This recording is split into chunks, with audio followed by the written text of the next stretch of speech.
Hello, today let's talk about one of the most legendary models on the earphone market, and it's Campfire Audio Andromeda. They appeared, I don't remember when, but many years ago, and they had a few different modifications, limited versions, and now we getting updated version called Andromeda Emerald C. And for many years, Andromeda is like one of the most common suggestions for those who want to buy some expensive high-end earphones, but doesn't want to go to really high-end multi-thousand dollars price.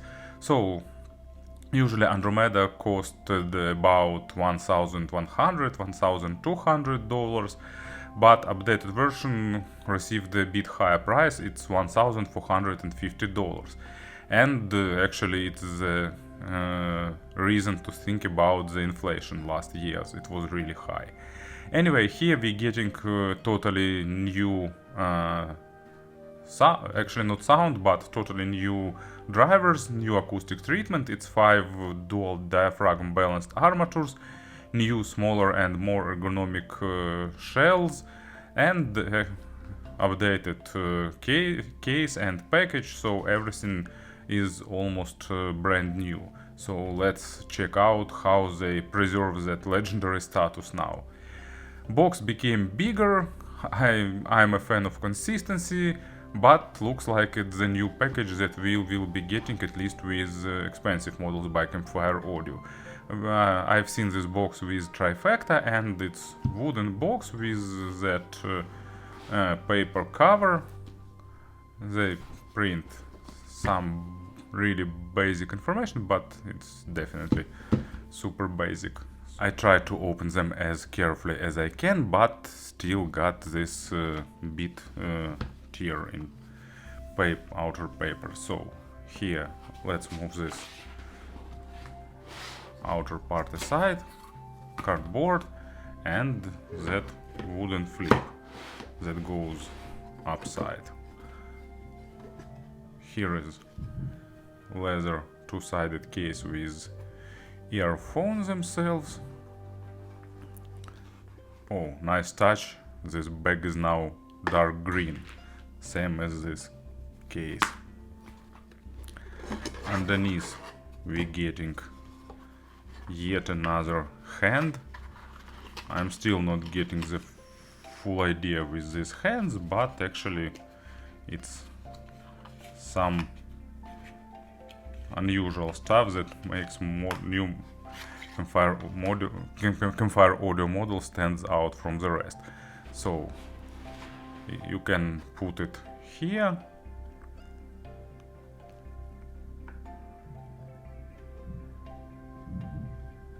this way,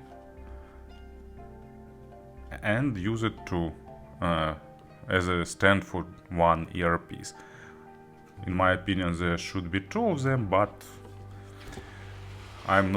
maybe I'm not getting the full idea. So some extra papers with information, warranty, and so on. Set of tips. So what we're getting here? We're getting 3 pair of rubbers and actually 2 pair of foams, but 1 pair of foams is already here too. Cleaning tool and the signature pin. And here we're getting 2 additional cables.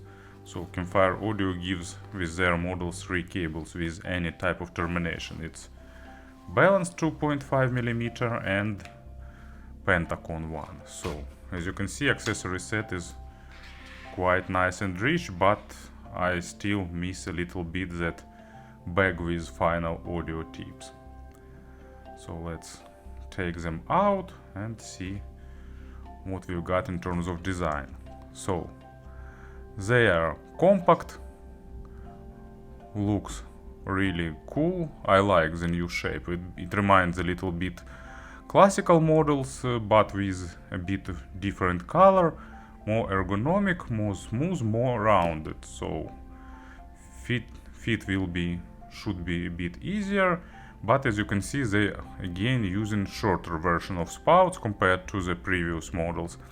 But as that edges are softened, there is no discomfort in wearing. Sound isolation is about average. Of course, spouts are top notch, they're made of stainless steel, and there is a lip for holding the tips and protective grill. MMCX are made disconnectable, so everything is traditional here. And here use this new parallel cable from Campfire Audio. You can see these two separate cables are also parallel, nicely braided, fancy looking inside. It's pretty soft, microphonic effect is low, and thanks to these ear hooks it won't be an issue at all.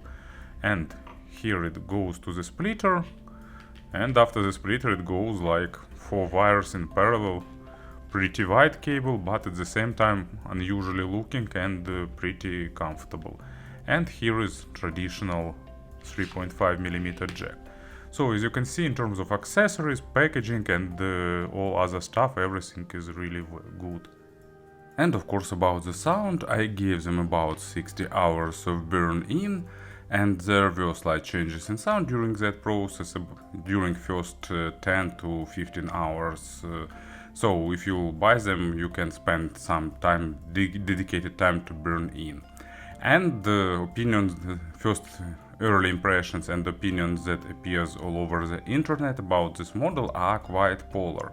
And that's mainly because Campfire Audio changed the tuning here, well, not hugely, but in a noticeable way, so they decided to make mid frequencies a bit more weightier, but at the same time they made upper mids not that forward and less accented.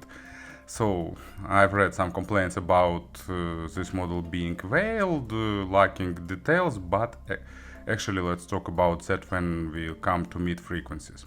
So it starts with bass, and bass here is really mighty. It's powerful, foundational, solid, big, impactful, weighty, so all that words can be applied here. It goes to maximum depth, it has really good slam, it has noticeably accent amount of weight, so for those who like low frequencies, it's really good tuning option, sounds really impactful, impressive, and so on. I've seen some notices of bass bleed, but actually in this case it's not bleed, it's just when track is really bassy, low frequencies dominate in the sound, but thanks to the balanced armatures, actually mids and treble remains clearly audible. So more on that on mid frequencies too. I don't know, bass is like monumental and good in terms of texturing, in terms of small nuances and details, so really pleasant low frequencies if you're not bass phobic person. So I've got two examples. First one from the Blue Note Reimagined Caribbean Fire Dance Melt Yourself Down. So it's really exciting track. It has a pretty punchy bass, a lot of interesting instruments. It reminds me a little bit my favorite group Yellow, one of my favorite groups, and this earphones suiting perfectly to this track because they will deliver you that bass and groove and funk part of this track, and also thanks to clear treble you get a lot of interesting nuances in the mid frequencies and in the treble, so nice contrast. And more classical example, it's Casey Abrams Never Knew. So it's double bass, well recorded, nicely sounding, with strings, wood resonance and stuff. This model represents it really well and even highlighting that sense of realism. And it sounds of course engaging, but at the same time bass is moved a bit forward towards you. Mid frequencies are the main source of controversy here because their tuning was changed rather noticeably. So Campfire Audio reduced the focus on the micro contrast and added a bit of additional weight. It's good for having better body for the instruments. It's good in vast majority of cases to make vocals more full-bodied, and they kept that compensation spike in the upper mids and lower treble frequencies to make everything more spicier. But at the same time, they have lower focus on the micro contrast, and some people explained that it has less detalization. But actually, it's not real detalization because the level of micro details here is pretty high, and you definitely won't miss anything. But it's less focus, makes less focus in that part of music, and that can be perceived as less detailed. But after some accommodation to that tuning, actually it will appear that all details are in place, so just shifting of focus. At least it was my experience with this model, because yours can be totally different, and like this model definitely gives a really polar opinions, like someone like it, someone absolutely dislike it, and that will make near future really interesting, because there will be a lot of really different reviews. But anyway, so they are less critical to the quality of records, and that's also interesting step for the Andromeda. And they building really good stage, but actually stage slightly less wide compared to the previous versions, a bit closer to more intimate stage, not intimate in general, but closer to that one. But still good separation of instruments and air, and especially I like depth layering here, because it highlights some instruments, especially low frequency ones, and that helps like to make everything deeper and more separated in terms of depth.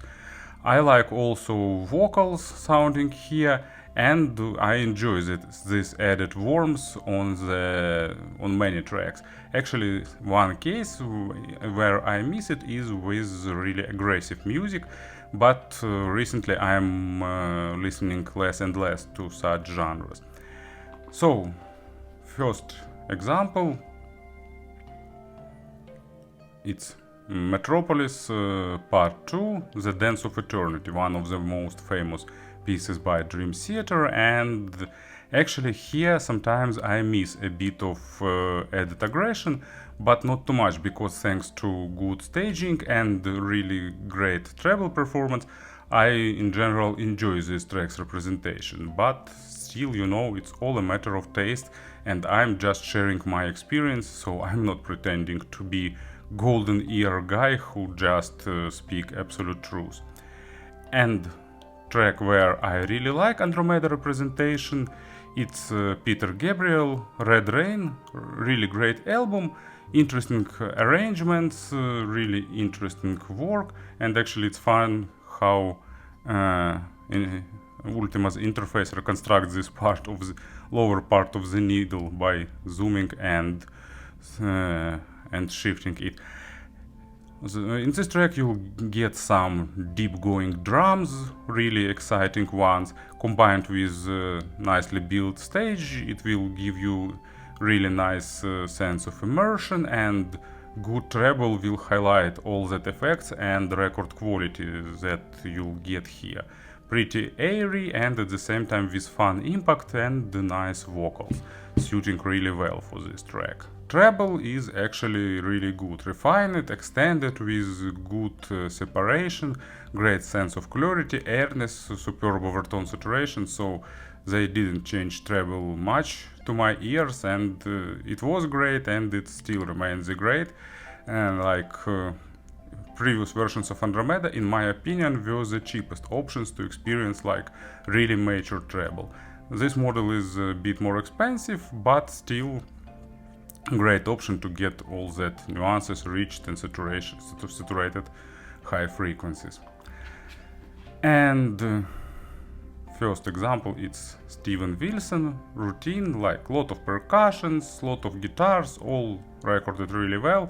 So typical Steven Wilson's work, and treble here does its job to actually make this tune more engaging, more to and deepen you into this music and surround you with it, and they are pretty succeed here.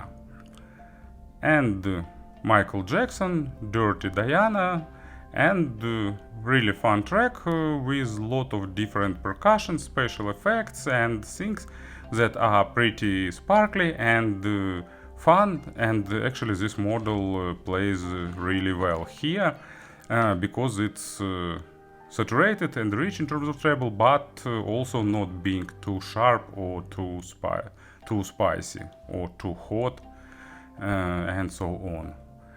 It's kind of curious that actually warm is like bassy, but at the same time hot usually applies to treble because hot often used with high frequencies. Speaking about the pairings, they require a really natural source, preferably focused on the micro contrast a little bit. So they are really source dependent, and for example I like it with SP2000, but with SP3000 it's kind of losing a bit of magic. Another good part is that actually they have a bit higher impedance and a bit lower sensitivity that makes them not that problematic in terms of hiss and stuff. They're still really on a very sensitive size, so if you have some player that can easily change volume, like with knob that is loosey or something like that, be careful not to do that accidentally. Speaking about the comparisons, actually that's where the interesting part comes, and on mainly they can be compared with Campfire audio previous models and especially with Andromedas, because Ara's more natural, more focused on the micro contrast, so totally different type of tuning. And compared to latest version of Andromeda, not original one but latest retuned version, they are warmer on the mids and a bit more powerful on the bass. Actually I like it, but at the same time slightly better control on the low frequencies to my ears. In terms of treble they didn't change much. This one for me sounds a bit more like not slower in attacks and decays, but closer to neutrality, because previous version of Andromeda were a bit on the faster side of things to me. And Solaris, actually the last version of, I haven't heard Solaris 2020, I heard only and own that limited edition with pearl-like faceplates, and they are a bit more massive on the low frequencies because of big dynamic driver, but Solaris offers a bit more focus on the micro contrast on the mids and roughly equal treble, but here I also like its attacks and decays more, they are closer to natural ones. And to conclude, let me try again to summarize my thoughts. So this model is taste based. Someone will like it, someone will hate, but by under any mean it's not a bad model because it will fit many tastes and a lot of people will like it, but at the same time there will be a lot of opposite opinions. So my main suggestion here is try them themselves and decide for yourself, especially if you like previous Andromeda's tuning, because difference here is noticeable. And that was Andromeda Emerald C. I definitely will enjoy them in my collection. Thank you for listening, thank you for your attention, and have a nice day.